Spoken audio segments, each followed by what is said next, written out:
Hi, guys, and welcome to another 7-minute lecture. We're looking at the importance of diplomacy today. Not diplomacy in the general sense of being polite and friendly and all that, but diplomacy in the international relations sense. The idea of state to state relations being maintained and managed through interlocutors known as diplomats. We will be looking at the significance of this practice. Firstly, we need to keep in mind that there's a really ancient practice. You could go back to ancient civilizations in Mesopotamia, India, Egypt, China, whatever, and you will find that diplomacy was alive and well even in their day. So, what are the utilities of this?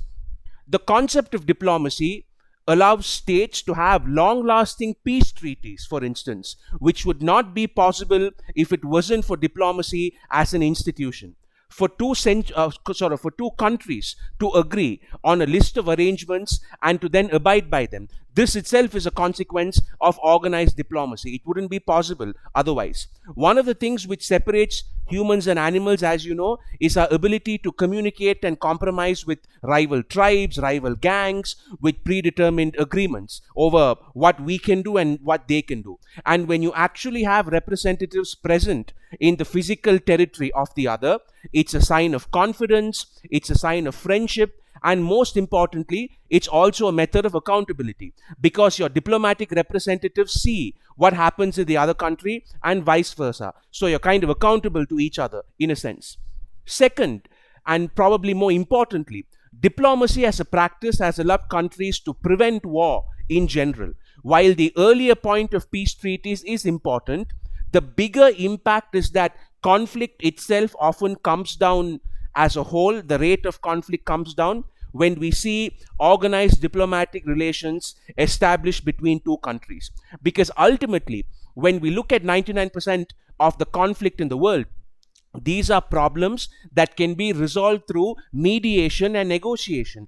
In fact, most of the armed conflicts in the world, even after things are over on the battlefield, does end up getting resolved through talks anyway, where there might be a winning side and a losing side, where the winning side takes a lot and the losing side gets nothing, but they're still ultimately resolved through verbal agreements on a table for the most part. Even things like terms of surrender, what your privileges and punishments are going forward, all of those things are usually resolved by generals and politicians sitting over the table, not by soldiers bleeding on the battlefield. So if things are eventually going to be decided by the generals and politicians anyway, then why fight huge wars that destroy people for no reason? Most countries today understand this, and therefore going the diplomatic route as the first option is more or less the standard international practice.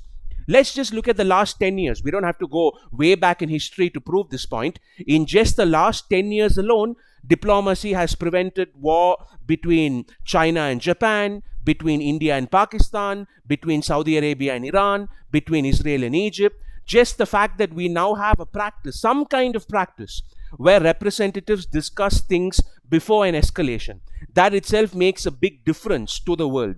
China flying drones in Japanese territory would have resulted in the Japanese destroying those drones if there wasn't diplomacy, and that would have led to war. India and Pakistan both deciding to cool off despite aerial dogfights between their pilots. That would have led to war had the diplomats not scrambled immediately to ease tensions. Look at the way in which North Korea looked really tense a few years ago when Trump talked tough, which was eventually brought under control by diplomats. Or to cite a famous example, perhaps, I did a video on the Cuban Missile Crisis, and that was a case where essentially the whole world was saved because diplomacy eventually prevailed.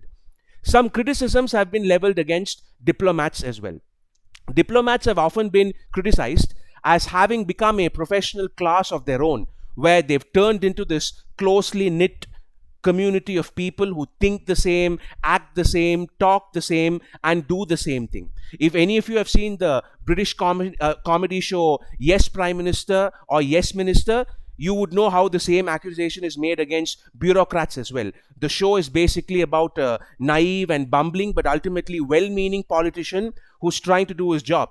And every step of the way, he's either adjusted or corrected or downright thwarted by the civil servant, the secretary to the ministry, who's this lifelong bureaucrat and who keeps saying, oh, but minister, we can't do this, we can't do that, blah, blah, blah, and keeps nudging the minister into doing exactly what he wants. And in private, he always says, listen, what do these politicians know? They just make promises, but they have no real idea how things should really work. And the diplomatic class in many countries has been accused of turning into the same type of creature, of turning into their own power block, who end up sort of shaping international relations and shaping the foreign policy of their countries based on the interests of their own political class.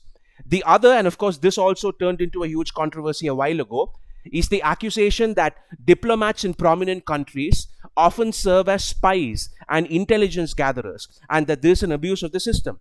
But whether we like it or not, this isn't a practice that will stop anytime soon. Throughout the history of diplomacy, collecting intelligence on the enemy was always one of the key tasks of a diplomat. You can go as far back as ancient Indian laws, and you will find that one of the express duties of a diplomat listed even back then was to gather information about wherever they are posted. On top of course, all the diplomatic stuff that they already do. The future of diplomacy, though, is now coming into question. While as a practice, it's going to stay with us for a long time, there will be embassies and high commissions and all that for a long time, perhaps for centuries. The role of diplomacy in shaping the world has been increasingly decreasing, with many, let's say, nationalist leaders springing up around the world, and with globalism itself losing its shine with many people. It will be quite interesting to see how diplomacy evolves, because it's very possible that the golden age of diplomacy might already be over. If you like content like this, please don't forget to share and subscribe. Thank you, take care, and I'll see you soon.